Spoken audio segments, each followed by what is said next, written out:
Support comes from the Missouri Forest Products Association. Missouri produces wood pallets, railroad ties, white oak barrels, hardwood floors, and more. Details on the variety of products made in the state are at choosewood.com. Welcome to St. Louis on the Air. I'm Sarah Fensky. It was a heavy weekend for many St. Louis residents. On Saturday evening, a nearly 4-year member of the St. Louis Metropolitan Police Department was shot in the head while on duty. Officer Tamaris Bohannon has died from his injuries. The 29-year-old officer had a wife and 3 young children. The suspect in Bohannon's shooting had barricaded himself in a home in the Tower Grove South neighborhood in South St. Louis. He also shot a second officer. That officer was shot in the leg, and he has been released from the hospital. The suspect surrendered to police after a standoff that lasted until the early hours on Sunday. In a statement, Mayor Lyda Krewson called Bohannon's death, quote, a terrible, senseless tragedy, and our thoughts are with his family. And so, yes, we do feel some heaviness today here at St. Louis on the Air. And because we also need a little bit of a break from sadness, we'll also meet a guy who grew up in St. Louis, and he's finding huge success as a professional juggler. A lot of us use the word juggling metaphorically. We're juggling a lot these days, or I'm trying to juggle competing needs here, guys. The word immediately brings to mind stress and a whole lot of balls that seem to be flying right at you. But for Thom Wall, juggling is no metaphor. The former St. Louis resident is a world champion juggler who can keep anything in the air, from fancy china plates to really sharp knives. He recently wrote the book on juggling. It's called Juggling: What It Is and How to Do It. That's one of those titles where it's all right there in the title. And Thom Wall joins us today to tell us all about it. So, Thom, welcome to the show. Cool. Hey, Sarah, how's it going? It's such a pleasure to be here. So, Thom, you spent your childhood in L.A., but you say it was St. Louis after you moved here that made you a juggler. How so? Yeah, that's right. So my family moved around a lot when I was a kid, and around my sophomore year of high school, I guess the summer right before my sophomore year, we moved from LA to St. Louis. And we live, my parents are still up in St. Louis. My dad's a professor at WashU. And yeah, so we moved to unincorporated St. Louis County, just this tiny little strip right between Creve Coeur and Olivet. And as luck would have it, the St. Louis Juggling Club actually met at a church about 2 miles away from the new house. Wow. And so I had learned how to juggle from a book long before that. And so it was just, it was going to be a great opportunity to go meet some people in a new city and have something in common just from the get-go. And the rest is history, huh? Exactly. The St. Louis juggling community, the St. Louis juggling culture is still alive and kicking today. This book is dedicated to that juggling club. Yeah, so it's pretty cool to be able to talk to you right where it all started. It all started in St. Louis. I love it. Does St. Louis have a pretty active juggling scene? Oh, yeah, it's huge. It's absolutely huge. Yeah, so the juggling club that used to meet out in Olivet, there was some, I guess, bureaucracy that happened, and they ended up losing their space the summer right before I went to WashU for undergrad. And yeah, so the Juggling Club basically just rooted up, and it became incorporated at WashU as a student union club, and it's still going on today. I think they've got like 30 or 40 members. Wow. I didn't know that. I mean, I had no idea St. Louis was such a juggling hotspot. And then to think of it happening at WashU, and then you, as you say, you went and got an undergrad degree there. You didn't study juggling there. This happened later? Yeah, that's right. Yeah. So officially, my degree from WashU is in Germanic languages and literatures. Well, that's such a useful degree. I can't imagine why you became a professional juggler instead. I mean, the world needs more Germanic language experts, right? Yeah, that's what I'm saying. And sorry, Herr Lutzler, if you're listening in right now. But yeah, I graduated from WashU straight into the recession, and it turned out pretty quickly that juggling was a much more marketable skill than being able to analyze a short story by Kleist or Goethe. So it seems like, honestly, with that kind of degree, you were probably destined to go to grad school. What made you decide, rather than becoming a doctorate in Germanic languages, to say, you know what, I'm going to double down on juggling? Well, so I actually did go to grad school too. I have a master's in nonprofit arts administration from Drexel University, and all of that it's all so intertwined. So I juggled as a hobby for a long time, and then I had been running the St. Louis Juggling Club and the St. Louis Juggling Festival, and when I graduated, I wanted to be able to give back to this community that had given me so much. And so I ran for the board of directors of the International Jugglers Association. And I was on the board of directors there for about 4 years.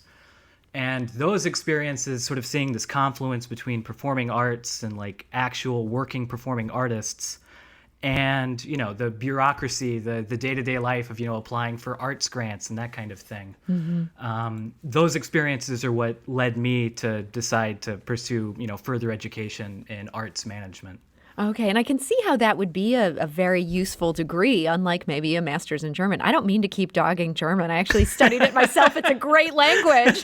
There's wonderful literature in it. So I got to apologize for anybody who shares our love of the German tongue. But I understand you ended up on Cirque du Soleil's radar. They reached out to you. How does that even happen? Yeah, so it's weird. I mean, a lot of people ask me that question. You go to these juggling festivals and these juggling events, and people find out, where you've been in your career.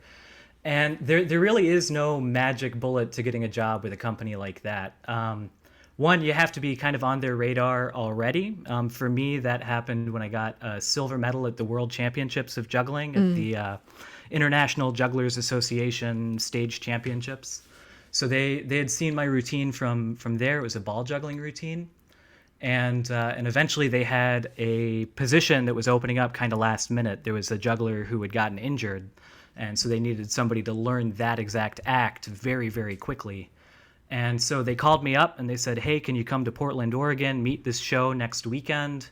If you can juggle 7 balls for 100 catches in this really weird apparatus, it's like this inverted perspex cone that you roll balls along the inside surface of. So they whip around you kind of like atoms or electrons in an atom or in a molecule or something like that.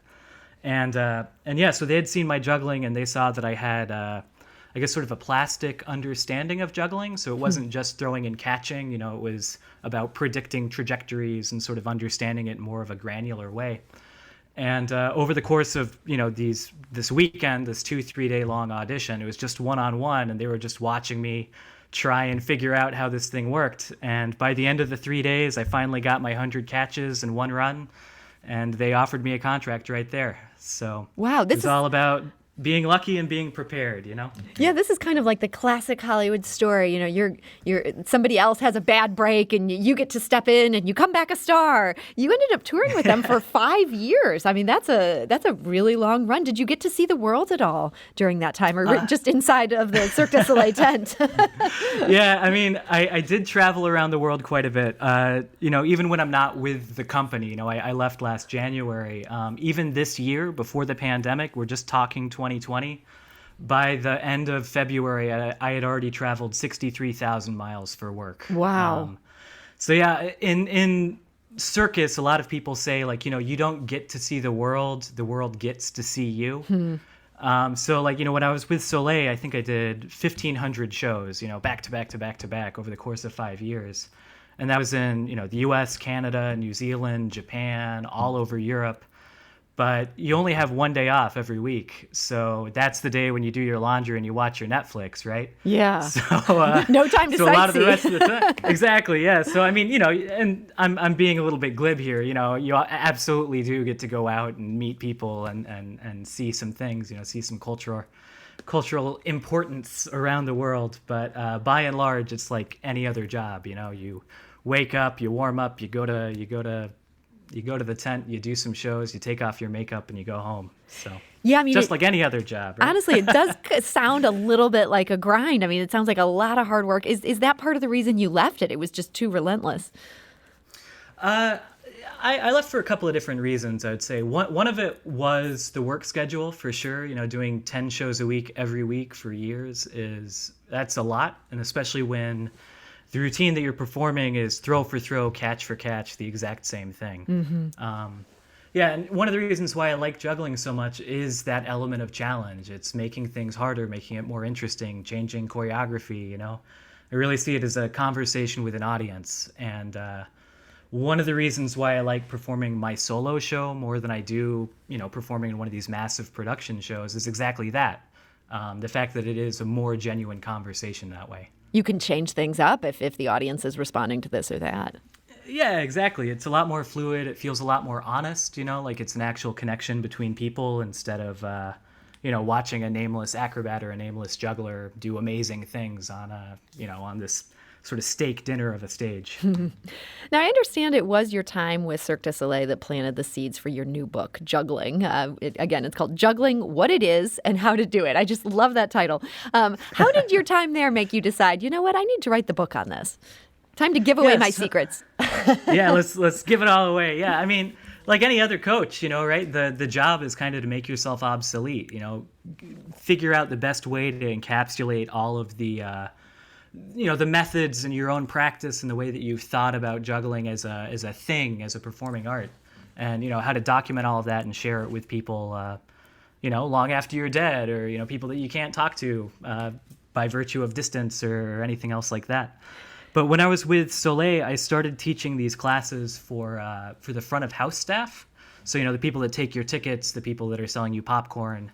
When you have a large international touring show like this, those are usually what they refer to as local hires. So let's say the show opens up in Barcelona. A lot of the people that are there, they're all going to be people that are from that place, that speak the dialect or, whatever language, wherever the show is. They're people that really get it. They understand it. And they're there because they love circus and they're very excited about it, even though they maybe haven't had the training. And so I started offering sort of a monthly workshop to these folks because they were interested in juggling and they had asked me about it. And when I noticed that there were these people that were coming every single month, we decided to move it to a weekly class. And so every week, I would basically give a little free workshop for an hour with all of these very, very enthusiastic people. And selfishly, it was a nice way to get out and meet some people. When you're touring with a show, you're sort of surrounded by the same 200 people, no matter where the show is actually playing at the time. You actually got to meet the locals through these classes. Yeah, exactly. And so when I was at WashU, I studied more than just German. I was actually studying modern languages. So I was able to teach these juggling workshops in German. I was able to teach them in Spanish. We had one class that I want to say it was in Paris, and I ended up teaching half the class in Arabic, which was amazing. That was the first time I've spoken any Arabic since undergrad. Wow, you are really disproving this idea that so many of us add to, that Americans can't speak foreign languages. You're making the rest of us look good. Yeah. But trying to be an ambassador, I appreciate this. I got to ask, though, you have all these random people who are just circus enthusiasts, no training. Can anyone juggle if they put their mind to it?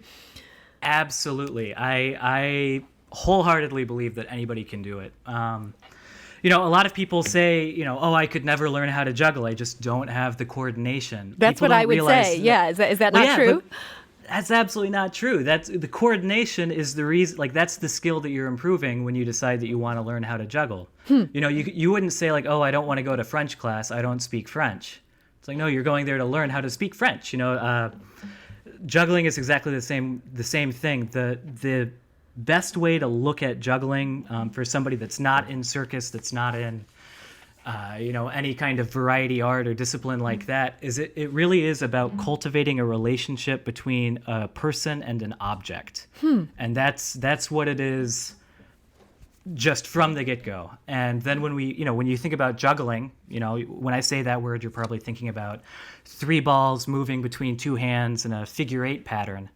That is one of the most basic forms of juggling. But that can get broken down into a number of other much smaller things to pay attention to. You've got the movement of your hands. You have the height that the balls reach. You have the trajectories. Are things parallel? You've got the rhythm. Everybody has this internal metronome that's this pacing that makes sense for them.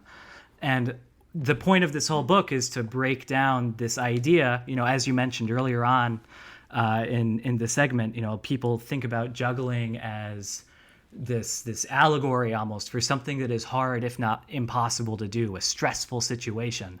And it's only stressful because when you look at it, there's so much information being thrown at you, you don't know how to interpret it. You don't know how to parse it.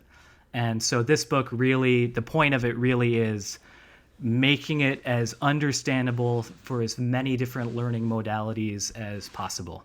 So It's interesting. We started with this idea of juggling as this metaphor. It seems like what you're teaching people how to do in this book would also work for people who are feeling overwhelmed by life, just this idea of breaking it down to its essence. Is there, I mean, this metaphor for juggling, this really works for anything. yeah, absolutely. I 1,000% agree with that. So if I tell people, if they read Juggling, what it is and how to do it, this is not just going to teach them how to juggle, this is actually going to change their life? I would say so, yeah. I mean, it absolutely changed my life. So there's a piece of anecdata for you.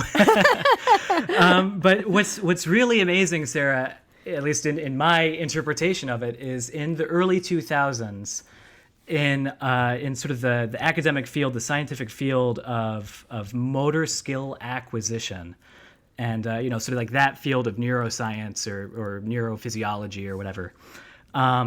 Juggling was kind of the darling of that entire field of science for a while. It was sort of the go-to example for a complex motor skill that your average, random participant off the street wouldn't know how to do.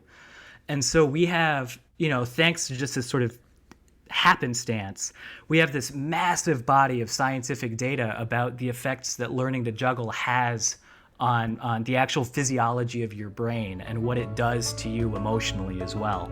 Well, Thom, on that note, unfortunately, we're out of time, but you have absolutely made the best case that juggling really is going to change your life here. So I want to thank you for joining us today. Yeah, absolutely. If you want to learn more about the book, the website is jugglingbook.com. Can't get much simpler than that. It's amazing. We're going to tell people to look that up and then change their life. This is St. Louis on the Air on St. Louis Public Radio, 90.7 KWMU.